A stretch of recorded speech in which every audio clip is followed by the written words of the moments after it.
پاکستان کے army chief Asim Munir آخر ہیں کون؟ جاپان سے گریجویشن کی اور کچھ عرصہ پاکستان کی لوکل کرکٹ بھی کھیلے اور فاسٹ بالنگ کیا کرتے تھے۔ پاکستان کے 11th chief of the army staff Syed Hafiz Asim Munir Ahmad Shah 1968 میں پاکستان کے شہر راولپنڈی میں پیدا ہوئے اور ان کے والد سید سرور منیر شاہ ایک اسکول کے پرنسپل اور امام مسجد تھے۔ عاصم منیر ایک پنجابی فیملی میں پیدا ہوئے جن کی روٹس انڈیا کے شہر جالندھر سے جا ملتی ہیں۔ ان کی فیملی 1947 میں پارٹیشن کے بعد انڈیا سے پاکستان کی طرف مائگریٹ کر گئی، پہلے ٹوبا ٹیک سنگھ اور اس کے بعد راولپنڈی میں ان کی فیملی سیٹل ہوئی۔ عاصم منیر نے اسلامی تعلیم مرکزی مدرسہ دارالتجوید راولپنڈی سے حاصل کی اور بعد میں فوجی اسکول جاپان سے گریجویشن کی۔ مزید command and staff college Quetta سے بھی تعلیم حاصل کی۔ اس کے علاوہ Malaysian arm forces college Kuala Lumpur Malaysia سے بھی ایجوکیشن حاصل کی اور اپنی ایم فل کی ڈگری نیشنل ڈیفنس یونیورسٹی اسلام آباد سے حاصل کی۔ عاصم منیر کی فیملی کو لوکلی حافظ کہا جاتا ہے کیونکہ ان کی فیملی میں بہت سارے لوگ حافظ قرآن ہیں۔ عاصم منیر جب اپنی لیفٹیننٹ کرنل کی ڈیوٹی کے لیے سعودی عربیہ میں تھے تو انہوں نے وہاں پر حفظ قرآن کیا۔ عاصم منیر اس وقت پاکستان کے chief of the army staff ہیں۔ 29 نومبر 2022 کو انہوں نے یہ انچارج سنبھالا۔ اگر عاصم منیر کی ملٹری سروس کی بات کی جائے، 25 اپریل 1986 میں عاصم منیر نے پاکستان ملٹری جوائن کی اور 23rd battalion of the frontier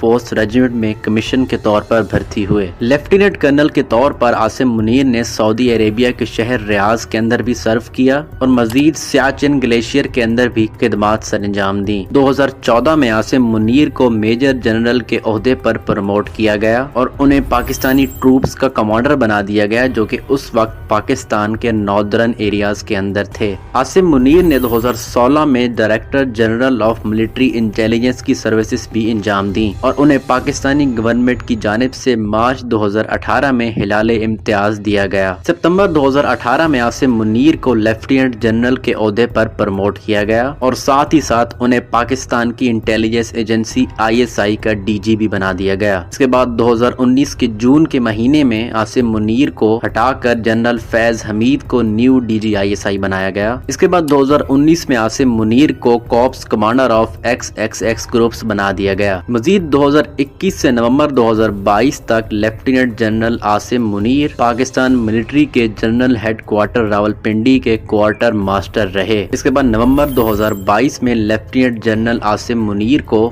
4 star general کے رینک پر اپوائنٹ کیا گیا اور تب ہی عاصم منیر نے chief of the army staff of Pakistan army کی سروسز کا انچارج سنبھالا۔ Chief of the army staff بنتے وقت پاکستان آرمی کے اندر Asim Munir most senior lieutenant general تھے۔ دسمبر 2022 میں عاصم منیر کو پریزیڈنٹ عارف علوی کی طرف سے نشان امتیاز نوازا گیا۔ یہ تقریب ایوان صدر میں منعقد کی گئی۔ مزید پاکستان ملٹری کی ہسٹری کے اندر عاصم منیر تیسرے سوارڈ آف آنر ہولڈر ہیں جو کہ پاکستان آرمی کے آرمی چیف بنے۔ اس سے پہلے آصف نواز جنجوعہ اور جہانگیر کرامت سوارڈ آف آنر حاصل کر چکے ہیں اور وہ دونوں آرمی چیف بھی رہ چکے ہیں۔ اس کے علاوہ پاکستان کی تاریخ میں عاصم منیر پہلے آرمی چیف ہیں جو کہ چیف آف ملٹری انٹیلیجنس اور DG ISI رہ چکے ہیں۔ آرمی چیف عاصم منیر نے انچارج سنبھالنے کے بعد کئی پالیسیز اپنائیں اور ان کا مقصد پاکستان کی سیکیورٹی کو بہتر بنانا تھا اور پاکستان سے دہشت گردی یعنی ٹیررزم کا مکمل خاتمہ تھا۔ کچھ ہائی لائٹڈ ورکس کی بات کی جائے تو عاصم منیر نے 1.7 ملین اللیگل افغانی ریفیوجیز کو اپنے ملک افغانستان واپس بھجوایا۔ انڈیا کی طرف سے عاصم منیر کو ٹف گائے کے طور پر جانا جاتا ہے کیونکہ جب کبھی بھی پاکستان کی سیکیورٹی کی بات آ جائے تو عاصم منیر کسی کو نہیں دیکھتے اور سب سے پہلے وہ پاکستان کے بارے میں سوچتے ہیں۔ جیسے کہ اپریل 2025 میں انڈیا کے اندر پہلگام اٹیک ہوا اور اس اٹیک کا انڈیا نے پاکستان پر الزام لگایا، حالانکہ پاکستان کا اس اٹیک سے کوئی لینا دینا نہیں تھا اور اس اٹیک کے بعد انڈیا کی طرف سے پاکستان کے لیے بہت ساری نفرت دیکھی گئی اور کچھ رپورٹس میں یہ آیا کہ انڈیا پاکستان پر اٹیک بھی کر سکتا ہے۔ ان تمام نیوز کو دیکھتے ہوئے پاکستانی سیکیورٹی الرٹ ہو گئی۔ پاکستان ملٹری دشمن کی طرف سے کسی بھی اسٹرائک کے لیے 24 گھنٹے کے لیے تیار ہے۔ مزید 2025 کے اندر general Syed Asim Munir world 500 most influential Muslims کی لسٹ کے اندر آئے۔ مزید عاصم منیر پاکستان کے پہلے آرمی چیف ہیں جو کہ حافظ قرآن ہیں۔ اگر ہم عاصم منیر کی پروموشنز کی بات کریں تو اپریل 2086 میں عاصم منیر سیکنڈ لیفٹیننٹ بھرتی ہوئے، اس کے بعد لیفٹیننٹ، پھر کیپٹن، پھر میجر، پھر لیفٹیننٹ کرنل، پھر کرنل، پھر بریگیڈیئر، پھر میجر جنرل، پھر لیفٹیننٹ جنرل اور نومبر 2022 میں جنرل کے عہدے پر فائز ہوئے۔ اس کے علاوہ نشان امتیاز اور ہلال امتیاز کے علاوہ عاصم منیر کو تمغہ دفاع، تمغہ بقا، تمغہ استقلال پاکستان، تمغہ عزم، جمہوریت تمغہ، قرارداد پاکستان تمغہ، تمغہ سالگرہ پاکستان اور command and staff college Quetta کی طرف سے میڈل دیا گیا۔ مزید عاصم منیر کو ترکی اور بحرین کی جانب سے بھی ایوارڈز دیے گئے۔ یہ تھی پاکستان کے موجودہ